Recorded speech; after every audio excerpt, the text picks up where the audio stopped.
El balotaje del 24 de noviembre tendrá una particularidad. Por primera vez se enfrentarán dos fórmulas paritarias. No habrá presidenta, pero sí, seguro habrá vicepresidenta. El panorama en cuanto a la paridad de género es bastante menos favorable en el Parlamento. Para el periodo 2020-2025 serán 8 las senadoras y 19 las diputadas. Solo una mujer parlamentaria más que en el periodo que está terminando. ¿Cómo se explica esto con la ley de cuotas vigentes? ¿Cómo se entiende en un contexto en el que, además, por ejemplo, el Frente Amplio decidió armar sus listas con criterio de paridad, es decir, intercalando un hombre y una mujer en cada lista, y en momentos en que todos los partidos políticos parecen estar más sensibilizados que 5 años atrás en torno a la importancia de la igualdad de género?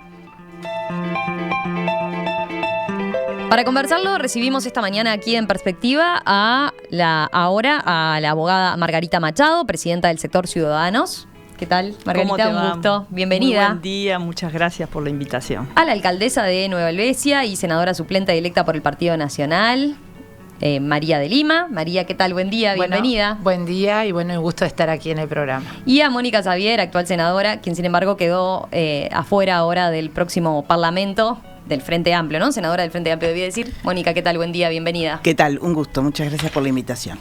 Bueno, empecemos a ver por algo básico, pero quizás a veces vale la pena tenerlo y traerlo a consideración. ¿Por qué les parece importante que haya mujeres en política?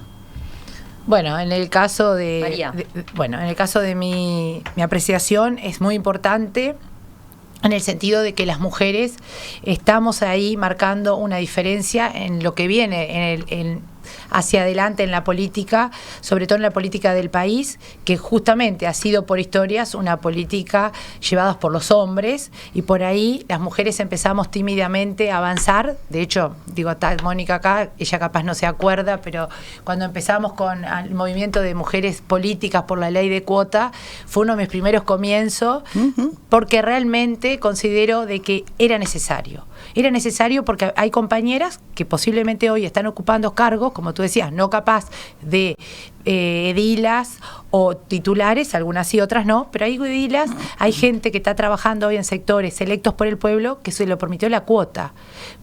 Porque siempre hay un factor también, no olvidemos, económico en el tema político, y a veces a las mujeres les cuesta más ocupar lugares por ese factor, ¿no? Mónica. Yo creo que es una cuestión de derechos. Estamos representados equitativamente en la sociedad, incluso un poquito más las mujeres, 52 y 48 los varones. Tenemos que estar equitativamente en todos los lugares, sobre todo donde las decisiones se toman para todas y todos. Entonces me parece esencialmente una cuestión de justicia y de derechos a ejercer sin limitaciones. Margarita, ¿qué destacarías tú? Bueno, yo lo que diría es que coincido con las dos apreciaciones de las compañeras de mesa, pero también por un tema de calidad de democracia y de calidad de república, ¿no? Una república donde la representatividad de la mitad de la población sea más genuina, más coherente. A veces tenemos discusiones con hombres políticos y que manifiestan saber representar muy bien a los hombres y a las mujeres. En realidad, digo que no, porque digamos, ellos no viven la problemática que viven las mujeres, que viven las niñas en el acoso callejero, los inconvenientes que tienen las mujeres en su plan de carrera profesional o laboral, cuando tienen que enfrentar un embarazo, una maternidad, una lactancia. O sea, son problemáticas propias de las mujeres que solo ellas pueden representar debidamente. Simplemente es un problema de representatividad y de calidad democrática. También, quizás no lo señalaron, pero hay alguna literatura que recoge algunas cuestiones que hacen al hecho de que las mujeres estén en política. Por ejemplo, mayor poder de negociación en algunos casos, o mayor capacidad para entablar diálogos y buscar los diálogos, ¿no? Es que es imprescindible, porque si no es muy difícil Entonces creo que desarrollamos ese sentido más que los varones, como todo sentido que tiene que hipertrofiarse un poco para poder salir adelante cuando las cosas son difíciles, ¿no? A mí me parece que sí, nosotros hemos demostrado desde el año 2000 hasta el presente que la bancada bicameral femenina, con sus altos y bajos, es una forma de acuerdo en política, porque capaz que los varones también acuerdan, pero acuerdan para ir a tomar algo al boliche y mantienen un vínculo, no es que seamos solo nosotras las que lo hacemos, pero para la política, para concertar, somos capaces de sacar cosas o dejarlas al costado para poder hacer en particular todo lo que decía Margarita, ¿no? Aquellas situaciones que nos afectan más directamente a las mujeres y que suponen después políticas públicas. A ver, bajémoslo a tierra eso, pensando en eso. Te doy una. No había licencia por maternidad en el Parlamento Nacional. En el Poder Legislativo no había otra forma que registrarse como una enfermedad de 9 meses por si surgía algún inconveniente o el propio parto y puerperio, ¿no? Entonces, la primer legisladora que quedó embarazada, bueno, ahí nos dimos cuenta. Pero eso como las cuestiones que en la sociedad afectan a las mujeres, obviamente la maternidad es una de ellas, ¿no? Y todas las cuestiones en las que hemos evolucionado, porque mira que nos costó muchísimo y muchas peleas con la academia, en particular con los ginecobstetras, decirles que ellos ejercen violencia cuando no te permiten elegir de qué manera tener tu parto, qué condiciones sí aceptás y cuáles no, aunque la evidencia científica demostraba que lo que nosotros decíamos estaba avalado, ¿no? Y bueno, tuvimos unos chisporroteos de novela. Al final salió el parto acompañado, al final...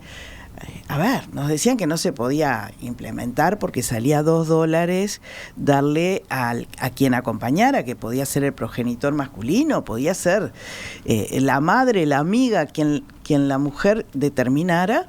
Salía $2, el equivalente a $2 en ese momento el equipo para ingresar a sala.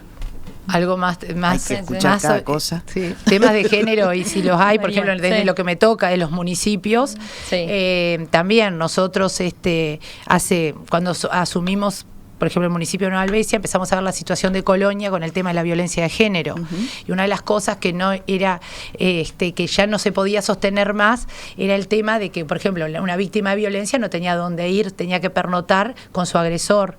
Y el tema tiene que ver con una visión de género y involucrar a mujeres que tienen que ver con la vida activa de ahí de mi ciudad, fue el tomar la posta y decir, bueno, creemos el centro para contención de mujeres con víctimas de violencia y la familia, porque también hay mucha violencia intrafamiliar. Y ahí tomamos la posta, trabajamos con ese momento la presidenta de Fuerzas Vivas, tomamos un barracón de Montes del Plata que estaba en Carmelo, con un proyecto de asociatividad con Suiza, hicimos el primer centro en el interior, que hoy lo usa todo el departamento de Colonia. Pero ¿cuáles fueron nuestros aliados? No, quiero destacar esto, porque tiene que ver con un tema de mujer. No fue el tema por partidos políticos, fue que la directora de violencia del Ministerio del Interior es mujer, y cuando le dijimos, tenemos este proyecto, lo vamos a hacer como sea, dijo, perfecto, nosotros lo tomamos. Y eso tiene que ver con la sensibilidad de la mujer y el apoyar los proyectos entre mujeres. Eso es de destacar muchísimo, y creo que son acciones que van más allá de la política, más allá del partido que pertenecemos, sino que somos sensibles a los temas que tienen que ver con mujer. Es política, no es partidista. No es partidista, pero claro, es política. Pero te quiero decir, en el sentido de los partidos políticos. Sí, claro. Margarita, ¿vos querés agregar alguno? Sí, digamos, una perspectiva desde los derechos humanos, ¿no? Desde los recursos humanos, perdón.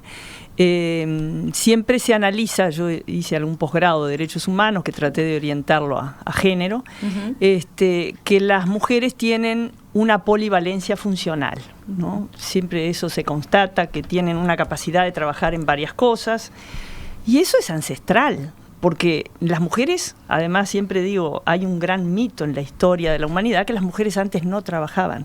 En realidad, quizás alguien de la clase muy alta no trabajara, pero las mujeres más pobres siempre trabajaron, y si tú mirás la historia, si mirás la historia del arte, por ejemplo, ya al principio no las dibujaban, no las mostraban a las mujeres, pero ya a partir del final de la Edad Media ya se muestran registros de mujeres trabajando la tierra, hilando, trabajando en talleres, en pequeñas corporaciones. O sea, la mujer siempre trabajó, pero siempre se escondió.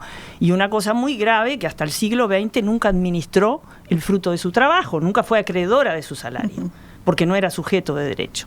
Entonces, tiene una capacidad ancestral de hacer trabajos que no se ven, que no se reconocen, que se esconden, porque además después a eso se sumaba la tarea en la casa y el cuidado de los ancianos, o sea, muchas cosas a la vez. Lo hicieron históricamente. Entonces, claro, los hombres a veces quedan asombrados y dicen, ¿qué capacidad tienen las mujeres? Porque, claro, es una cosa que se desarrolló. Y eso, lamento decirles, pero es un factor de superioridad. Se van a venir los mensajes ahora de los oyentes. Estamos preparados. Que se pique. A ver, la postura de Mónica es más conocida quizás con este tema, pero ¿cuál es el posicionamiento de ustedes, de María y de Margarita, respecto a la ley de cuota en el Parlamento concretamente? Bueno, estamos hablando de una ley de 2009, ¿verdad? Claro, se aprobó en 2009. Pero que rigió para un solo periodo. Y después, increíble. Sí. Y después se aprobó en este periodo y quedó sin fecha de vencimiento. De vencimiento, ya bueno, no vence más. Después hablaremos de los cambios que hay que hacerle en función de lo que salió ahora. Pero hablemos de la ley de cuota como tal. Bueno, la ley de cuota como está. En mi caso, considero que es una herramienta fundamental para que la mujer llegue. La prueba está. Hubo partidos como el Frente Amplio que utilizó la paridad, los otros no, el mío y el de la compañera y otros no. Yo creo que eso muestra lo cultural, ¿no?, del posicionamiento de la mujer. Yo te voy a contar dos historias. Primero que nada, la mía propia. Cuando yo pertenecía al grupo, yo era una política nueva que estaba junta votos, como dice, que con orgullo y sigo siéndolo, decido tomar un camino propio de hacer un grupo. Primer compañero fue a casa y me dijo que quería hablar conmigo. Me dijo, ¿vos te ves en los boliches y en los bares? Pues me acordé que lo mencionó Mónica. ¿Los bares con tus hijos acá? Le digo, ¿cuál es el problema? Digo, ¿me veo? Sí. ¿Cómo no me voy a ver? Si tengo ganas de hacer y hacer por mi departamento. ¿Cómo no? Lo voy a hacer. Y si lo tengo que hacer, lo hago. Y no me ha pasado nada. Nadie me ha matado, nadie me ha hecho propuestas indecentes. Creo que tiene que ver con lo que uno tiene que hacerse respetar. Va más allá del género. Creo que en la sociedad se construye entre todos. Te voy a dar un dato. Municipios del Uruguay. Yo fui presidenta del plenario municipio. Hicimos un trabajo muy importante en ese tema. Primer periodo, no sabíamos a qué íbamos, era algo que te gusta ser alcalde, bueno, vamos a ver, no sabías qué cobrabas, no sabías qué ibas a hacer, qué poder ibas a tener, cómo iba a ser eso, era todo nuevo a descubrir. 23% de mujeres de 89 alcaldes.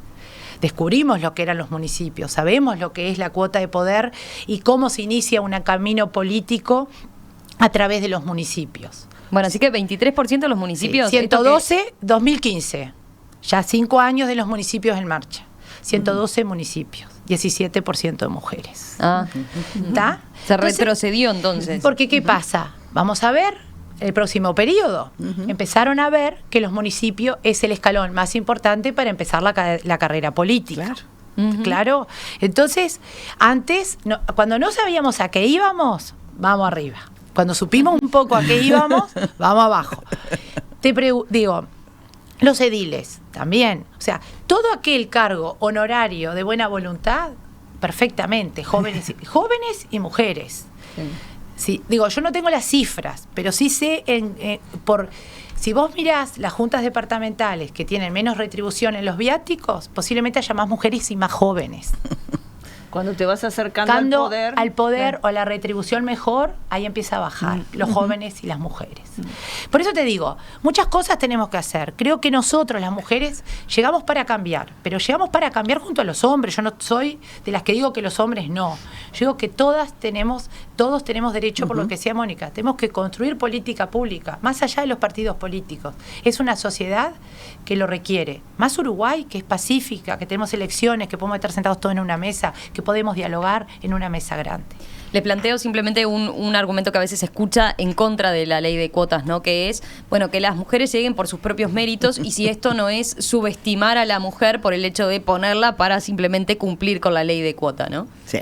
Bueno, Margarita. permitime decirte Dale. solo una cosa, porque mi partido tuvo el privilegio de ser el primero en 1900, a partir del 1900, que empezó con lo que se llama la discriminación positiva, esa que la gente critica hoy, ¿no?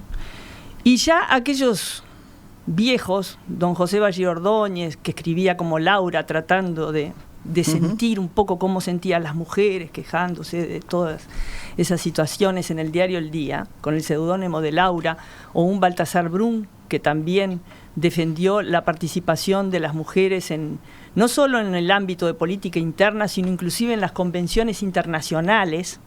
Decía que si el mundo estuviera gobernado, el ámbito de las negociaciones internacionales, entre guerra y guerra estamos hablando, dice, si tuviera más mujeres participando de esas negociaciones, tendríamos un mundo mejor y más pacífico. O sea, en mi partido había gente que pensaba así, cuando en 1911 Zorrilla de San Martín y Pedro Lafinur, por ejemplo, decían que era un absurdo darle la misma educación a los hombres y a las mujeres, porque las mujeres tenían que ser educadas para otras cosas, representantes del Partido Nacional. Y fueron los que lograron que, por ejemplo, los proyectos de 1914 que presentó Héctor Miranda, diputado, profesor de Derecho Penal, vallista, quedara dormido ahí 25 años sin quórum.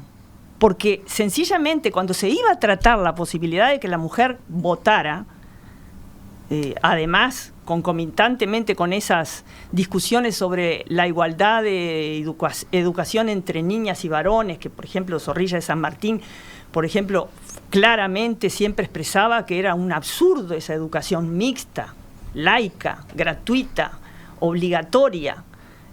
O sea, estábamos en esas épocas, estos vallistas y vallistas, mujeres también, estaban ya pidiendo una discriminación positiva. Que va Ferreira, en sus estudios sobre feminismo de 1914, describió como feminismo por compensación. Porque ¿qué se quería compensar? Una cultura absolutamente desvalorizadora de la mujer. Porque por más que hoy tenemos todos los derechos, hace, 5 décadas que tenemos derecho a votar, a elegir y a ser electas, vemos que si bien arrancamos con una cierta fuerza, después está aquello del impulso y su freno de la historia uruguaya, o sea, sí, todos los derechos, pero en la realidad no. ¿Por qué? Porque hay una cultura que la tenemos que reconocer, que tenemos que reflexionar sobre ella. ¿Por qué esa resistencia que las mujeres lleguen a los ámbitos de decisión que son derechos humanos de las mujeres? ¿Por qué? Mónica. Mira, yo creo que el tema de que las mujeres no querrían, no pueden llegar desvalorizadas por una medida afirmativa, son 1000 argumentos para perpetuar la supremacía del varón en los lugares de resorte de poder.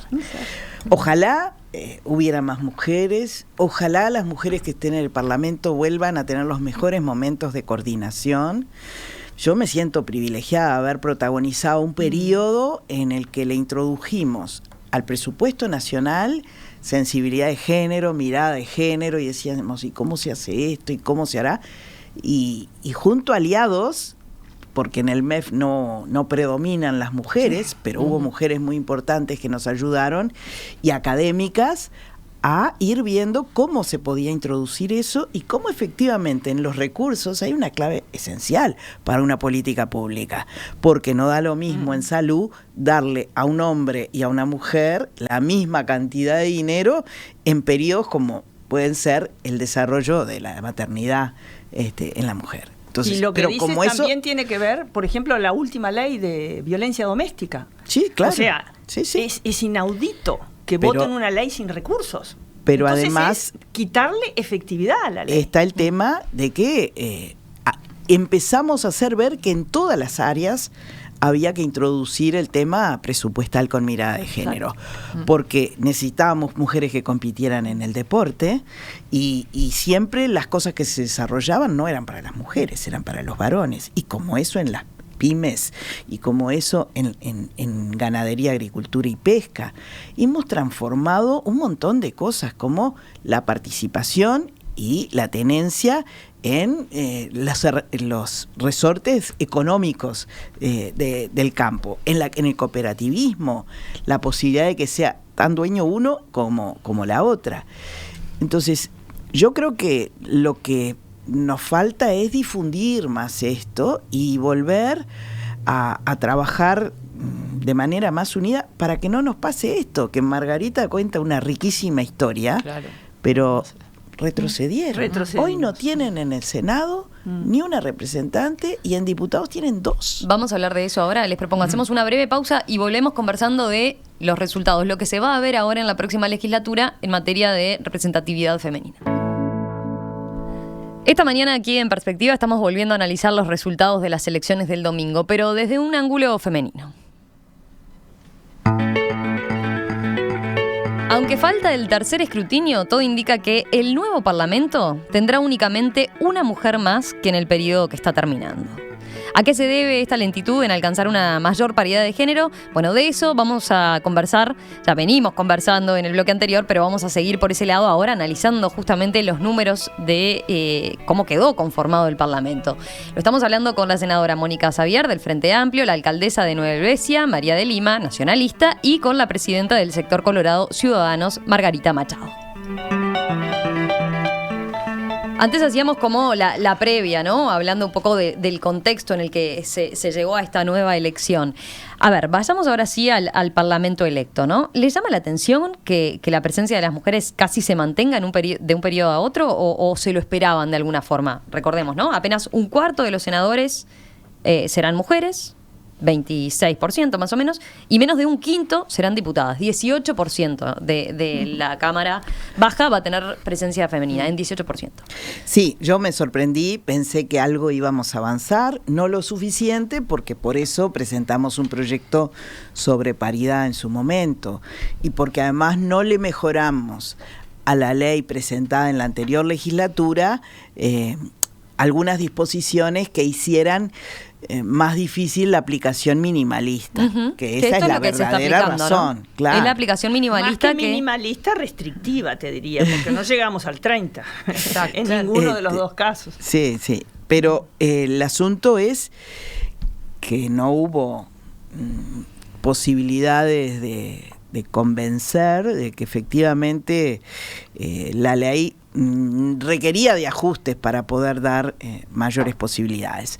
Entonces yo pensé que con la suma de la disposición paritaria en el Frente Amplio íbamos a poder dar un salto, pero claro, me sorprende enormemente que algunos partidos no tienen representación de mujeres en alguna cámara y otros la tienen muy baja. Ayer cuando hacía los números yo decía, no, pero fíjate, tiene que estar mal.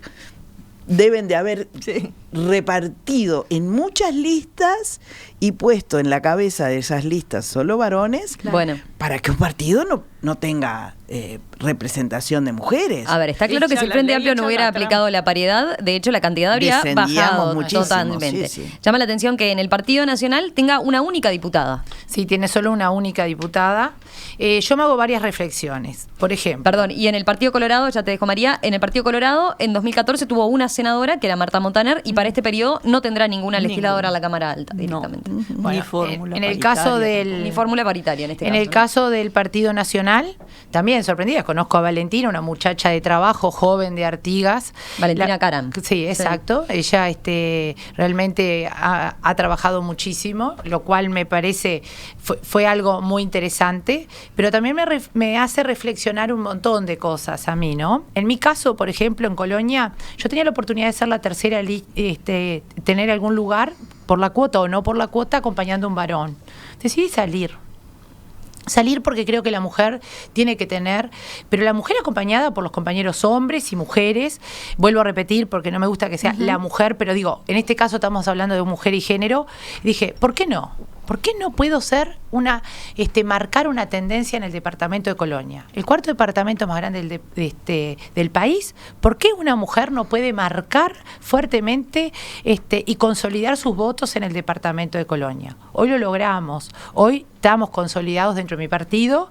Somos una agrupación importante para el partido con justamente con el liderazgo de mujer. Después, otra reflexión. Ahora sí, a la hora de la votación, yo pregunto, ahí vamos a discrepar seguramente, porque ya lo había dicho antes, ¿se votan tanto a las mujeres? Los votantes uruguayos, ¿eligen mujeres de primera o las mujeres tenemos que estar varias veces en algún lugar o tener una estructura atrás para que realmente valer? O sea, hay que reflexionar en eso. Porque yo pregunto algo más general antes de empezar con eso. No, porque pregunto, ¿cuántas mujeres nos presentamos a esta elección en los diferentes lugares? Yo he escuchado en varias notas donde dicen, no, porque en realidad son 2 cargos a diputados y bueno, y siempre son varones. Entonces eso pasa en los departamentos del interior, ¿verdad? Pero mujeres subieron en campaña. Yo no te voy a decir, capaz las propuestas no son las adecuadas o capaz la gente no se sintió representada. Pero a veces la gente polariza entre las estructuras grandes y los poderes. Entonces, entonces, ¿qué pasa? Capaz que ahí también está el tema, ¿no? Porque venimos en una cadena de que la ley de cuota, de dónde van las mujeres, cuántos son los intendentes, la estructura departamental, cómo están armadas, quiénes son los cuántas mujeres. Fíjate que intendentes en este último periodo solamente había una. Entonces digo, y las estructuras están hechas a mando de los hombres. Entonces, ¿cuándo va a llegar? ¿Cómo hace la mujer para marcar esas estructuras? Los compañeros varones acompañan y dicen, si hay una estructura fuerte comandada por un hombre y otra por otro hombre y hay otra mujer, lo hablo también, si se quiere, hasta ejemplos, ¿no? Es fácil decir, ¿mi estructura va con fulana? Son pocos, ¿eh? Bueno, ¿cuántas listas eran encabezadas por mujeres en cada uno de sus partidos? A ver. Eso no lo tengo claro el número ahora. Yo te puedo decir Colonia. Claro, pero es porque éramos 2 mujeres. Era, por ejemplo, el Partido Colorado tenía, que salió diputada, Nibia. Sí. El Partido Nacional era yo. Y en el Frente Amplio no tenía. Tenía una mujer, sí, ¿no? Tenía una mujer que era presidenta de OM, porque eran muchas listas a veces. Eran varias listas. Éramos 3 bueno, en Colonia, ahí está. En mi partido hubo varias, acá en Montevideo hubo varias listas encabezadas por hombres, inclusive la lista 14 ahora... ¿Encabezadas por mujeres? Sí, hubo varias, pero después el resultado... Ahí hay un tema que se llaman los reglamentos electorales internos. O como te decía hoy, está hecha la ley de cuota y está inmediatamente el Club de Toby empieza a trabajar en la trampa. Hablemos de eso. En la trampa. A mí me parece que nosotros estudiamos esto. En tu caso ibas en segundo lugar en el Partido Socialista. Sí, por decisión del Congreso. Ahí está, tuvieron votación. Nosotros en el estatuto tenemos una disposición que es voto secreto y en este caso listas y bueno, quedé segunda. Y no alcanzaron los votos al sublema para poder ejercer la banca otro periodo. Lo que queda claro es que hemos estudiado esto junto a las académicas durante muchos años. El cuello de botella está en las disposiciones partidarias. Eso. Entonces, no hay nunca una voluntad política que diga, no, mira, ¿sabes qué? María ha hecho esa carrera, la reconocen, vamos a ponerla... apoyándola de una forma en la que cada partido se autorregula, ¿verdad? Claro. En materia de finanzas, en materia de publicidad, hay partidos que cada uno tiene que hacer lo suyo y hay otros que cuando vienen las finanzas obtenidas o por adelanto del Estado, reparten equitativamente. Aún en esos repartos equitativos, siempre se dice, no, vamos a ponerle a que es más conocido que ella. Claro. Nunca hay una actitud de decir, no, mirá, ¿sabes qué?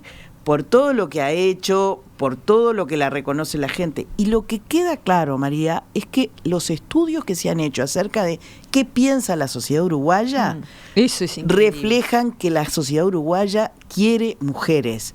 No tiene El dificultad. informe La de oferta ONU. de los partidos no es la buena. El informe de ONU habla De de ONU, un exactamente. 76%, Sí. ahora busco el número Y es en reiteración bien, ¿no? real, ¿eh? Un informe elaborado por ONU Mujeres indica que el 72% de los uruguayos están de acuerdo con una ley de paridad directamente, ¿no? Avanzar Sí, hacia sí, una sí. ley de Sí, paridad. sí. Sí, Pero ahí está. Hablemos de las cosas con las que ustedes se encontraron a la hora de la conformación de las listas. Entonces, Sí. eso, fulanito es más conocido, anda vos Siempre. segunda. Sí, sí, Eso sí. es- Digo, no es mi caso No, porque sí, tiene no, un no, resorte. pero digo, en general lo que pasa es pero eso. por ejemplo, en el caso nuestro del Senado, a mí me sorprendió porque nosotros acompañamos, fue una fusión de grupo de intendentes con el herrerismo, y cuando empezamos a hablar del tema, obviamente las líneas se respetó la cuota, pero cuando llegó a la línea saliente era Gloria y quien te habla, o sea, ya había 2 mujeres y eso era muy rescatable a la hora de que, bueno, de que ahora esa línea va a ser con mujeres sí o sí. Si Si Gloria Rodríguez fuese a algún lado, estaría yo toca soy su asumir, suplente. porque eso fue otro aspecto que se cuestionó mucho en la legislatura que estamos terminando, ¿no? Exacto. Cuando Graciela Bianchi había salido electa por el tema de Por eso ya lo había ocupado el destaco. lugar como ley de cuota y terminó renunciando para dejar el lugar a un hombre, ¿no? ¿Me Exacto. dejarías contestar? Simplemente lo que tú preguntaste hoy, si nos sorprendió el resultado. A mí no me sorprendió. A mí no me sorprendió porque lamentablemente creo que, como dice María, hay un factor cultural muy importante, tan presente como en aquel feminismo de compensación del vallismo, o sea, hay un factor muy importante cultural que no ha sido cambiado. Nosotros hemos logrado inclusive legislación para proteger los derechos humanos de las mujeres y igual hay una cultura que todavía es la que habilita no solo estos casos que yo le llamo de violencia política, porque es violencia política, sino además toda la epidemia y el flagelo que tenemos de violencia doméstica que está muy presente. Esa cultura está viva y está con una especie de actitud reactiva, como cuando tomás una vacuna, ¿viste? Cuanto más avanza la legislación, se genera el delito de feminicidio, por ejemplo, y bueno, y la reacción es peor. Los feminicidios se le agrega mayor ignominia, como por ejemplo todavía hay Buscamos cuerpos. víctimas que desaparecieron, o sea, no solo las matan, dejan a niños sin madre, sino que además desaparecidas. O sea, hay una reacción de mayor violencia al avance de los derechos de las mujeres. Sí, también y eso el backlash también hay que preverlo. y eso también sucede en la política, y a mí no me extraña porque yo ya soy una mujer vieja y he tenido que vencer ese 60 años, pero tengo que desde muy chica he tenido que vencer esa resistencia cultural en una empresa rural, agropecuaria, que es un ámbito muy hostil a las mujeres, y siempre vi estas reacciones, las vi hace 40 años, ¿entendés? Y entonces nuevamente me encuentro con que en mi partido, que tuvo esos pioneros, esos fenómenos para su tiempo histórico, hoy me encuentro con gente que dice que no hay ni una mujer que sirva en la política. Me encuentro con varones que dicen que viste que hay una gran reprobación de la actividad parlamentaria y política a nivel de la opinión pública, tiene muy baja aprobación. aceptación, sí. Entonces, he escuchado compañeros varones que dicen que es por culpa de las mujeres. Te podrás imaginar que ya he criado un cuero que no me lastima para nada. No me lastima para nada, lo miro simplemente como un fenómeno cultural. ¿Sabés que tuvimos que escuchar con relación al tema de la violencia de género?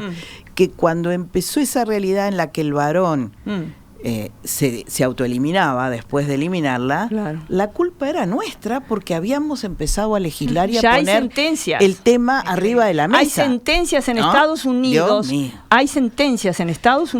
de suicidios de varones que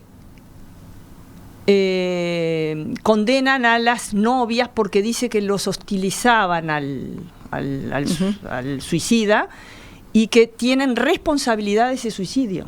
O sea, esa cultura es muy fuerte. Muy fuerte, Quiero hacer muy una- poderosa. Sí. Muy poderosa. Quiero hacer Sí. una última pasada porque ya estamos cortas de tiempo con lo que habría que cambiar. Pero antes, unos apuntes nada más. Estuvimos consultando para conformar esta mesa también con académicas, como decía Mónica, a Nikki Johnson, que ha trabajado mucho en este tema. a Nikki. Y un factor que ella señalaba era el tema de, por ejemplo, la fragmentación y la cantidad, la multiplicidad de listas. ¿Qué pasa Sí. cuando un hombre dice, bueno, yo voy a quedar en tercer lugar, tengo chance de no salir, abro otra lista por otro lugar, ¿no? Claro. Las cooperativas de listas. Exacto. Y esa fragmentación que se dio particularmente en esta votación, bueno, conspiró contra Sin duda. ese tema, ¿no? También está el tema de la representación de los departamentos, ¿no? Donde ahí hay limitaciones de la cantidad de que ingresan y si una mujer seguramente vaya segunda en una lista, ya no tiene... es dificilísimo que salga también, ¿no? Eso es como, para mencionarlo, como algunos de los aspectos que tenemos que tener en cuenta a la hora de analizar también estos números, ¿no? Y además la particularidad que tiene es algo, nos decía ella, que se da prácticamente solo en Uruguay por el sistema que tenemos como tal, ¿no? Sí, la ingeniería la electoral. ingeniería electoral Exacto. que hace que tenga todas esas particularidades. Ahora les pregunto, a ver, entonces, ¿qué cambios entienden que habría que hacer, que instrumentar? Hablábamos hoy de lo que quedó en el debe de cómo mejorar la ley de cuotas.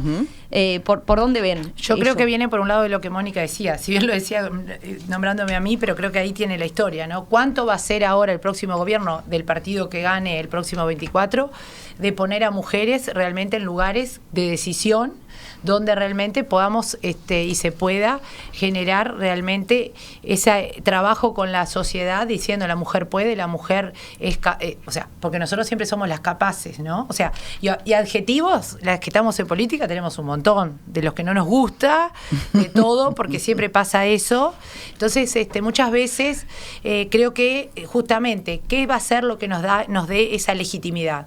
Esas cosas, el que trabajamos y el cómo trabajamos y representamos, podemos ocupar cargos que igual que los hombres, o sea, ¿cuántas mujeres va a haber en los próximos gabinetes? ¿Cuántas mujeres van a estar trabajando? Lo podemos ver en varios países que han tomado, España, muchísimas mujeres se integran los gabinetes. Yo creo que el Uruguay llegó la hora de generar esa impronta. Hay muchísimas mujeres valiosas en la política uruguaya que hoy están aptas para integrar esos gabinetes. Me pasó a mí la plenario de municipios, Congreso de Intendentes, par, ¿no? 112 municipios, había que elegir la presidenta. Tuve la suerte de que varones, y los digo, por ejemplo el intendente de Cerro Largo, Sergio Botana, fue uno que dijo, no, que sea María, es mujer, tiene ganas, ella sabe. Y bueno, y para mí fue, y después es respaldada por Daniel, cuando fue su presidente del Congreso, que me tocó compartir. Daniel Martínez. Sí, Daniel Martínez. Digo, todas esas cosas valen. 12 intendentes hombres que, bueno, que consideraban que realmente ofrecerle a sus alcaldes, decir, voten a esta mujer. Y eso también es valioso. Yo creo que hay compañeros que tienen ganas también de cambiar.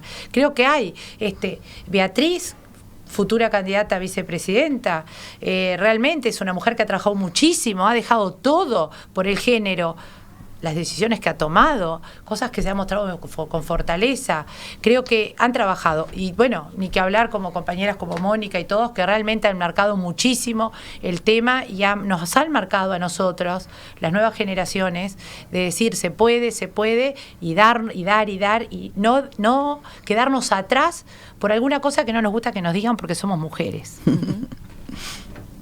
Mónica, Margarita. Bueno, yo realmente agradezco esta instancia tuya porque es riquísima, además con el aporte, con el interés, porque los medios creo que tienen una función y un rol fundamental en el avance de estos temas que hacen a la calidad de la democracia, como te dije. Y personalmente nadie se detiene porque te critican.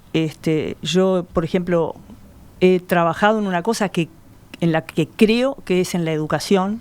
Claro. Realmente con los que tenemos ahora, con los contemporáneos, no le tengo mucha fe, pero por lo menos que las nuevas generaciones, que cuando mis nietas quieran hacer política, el camino esté un poco más limpio.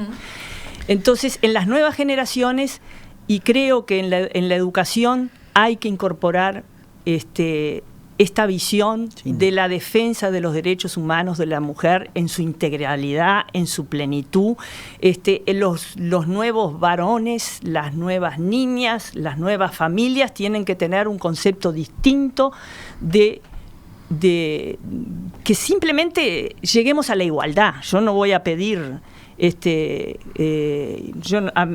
como decía ella, nadie está contra los varones ni nada, simplemente que nos respeten la plenitud de nuestros derechos. En eso creo, en la educación, básicamente, y bueno, y la ingeniería electoral y todo eso, estar más arriba, no confiarse, pelear cada cosa, porque siempre Dar las hay batallas, una internas. necesidad, Exacto. una necesidad de hacerle trampas a la cuota o a lo que sea. Sí, educar para el respeto entre hombres y mujeres en todos los planos. Exacto. En el de la representación política es uno de ellos, pero cuando pensamos en el respeto del cuerpo del otro, también es fundamental esa educación en equidad. Y generar una cultura más equitativa en materia de géneros y en otros temas, ¿no? Nuestras sociedades tienen un bombardeo hacia el individualismo, hacia la cosa no colectiva y no comprender que estas cosas hacen a la vida cotidiana. Entonces, poner arriba de la mesa, cueste lo que cueste, este tema, transgredir. No hay forma, lamentablemente la historia muestra o que tenemos que recurrir a las leyes o que hay que plantarse muy fuerte. ¿Y cuándo nos plantamos fuerte? Bueno, cuando hacemos visible estas cosas. Entonces hay que seguir generando alianzas entre las mujeres que representan en los diferentes niveles de gobierno, alianzas con las periodistas. A ver, el tema de ya no me sale ni decirlo, pero era dolorosísimo escuchar desde un informativo el drama pasional. No, señor, el delito de violencia doméstica, el delito de violencia de género, las cosas que nos han dicho, pero no hace 10 años, cuando aprobamos la ley de femicidio, desde los comunicadores, una cultura de violencia, de machismo. Entonces, hay mucho por hacer y no puede ser cuando se preparan las listas, tiene que ser permanente y hay que trabajar confrontando con quienes dicen vamos a derribar la cultura del género y todas esas cosas. No, a ver, acá hay que reivindicar los derechos de todas y de todos, y en eso vamos a seguir estando. ¿Hay algún cambio instrumental, práctico, rápido a la ley de géneros? Por ejemplo, mayores incentivos. Bueno, nos quedamos sin la ley de partidos, ¿no? Nos quedamos sin la ley de partidos políticos que a través del financiamiento veía algunos mecanismos de estímulo. También muy discutidos, si había que mercantilizar la cosa o no. Mirá, es como la cuota, son ortopedias. Hoy en día en el sistema de suplencias además no se aplica, ¿no? No se aplica. No se aplica la ley de cuota, o sea, eso no está no lo logramos. regulado. Probablemente merme la cantidad de legisladores todavía. Hay que ver claro, cómo quedan. y yo creo que hay que ir cámaras hacia la paridad, ¿no? Pero teniendo muy claro que las suplencias tienen que garantizar lo que se obtiene. Y creo que hay que tomar experiencias de otros países, que hay un pequeño incentivo para las mujeres que quieren hacer políticas en la parte ley de económica. participación política estaba, sí. Sí. Naciones Unidas recomienda la ponderación de la participación de la mujer. Obvio. Es un tema que deja a las mujeres afuera.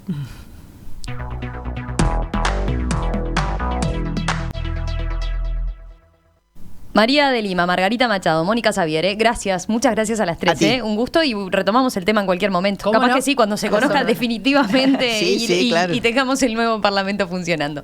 Genial. Gracias. Chau.